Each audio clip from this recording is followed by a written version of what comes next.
Hi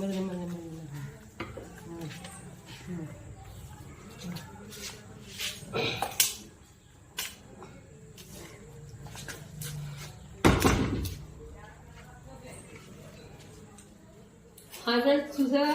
hi friends అందరూ నమస్కారం అండి. చూసారా ఆవు లోపలికి వస్తుందంటే చూడండి. రోజు నాకు అలవాటండి ఇది. చూడండి ఎలా వచ్చిందో లోపలికి. మీరు కూడా మోజోలు ఏమైనా కనిపిస్తే ఖచ్చితంగా ఫుడ్ పెట్టండి. కనీసం బ్రెడ్ అన్నా ఇవ్వండి వాటికి. Okay friends bye.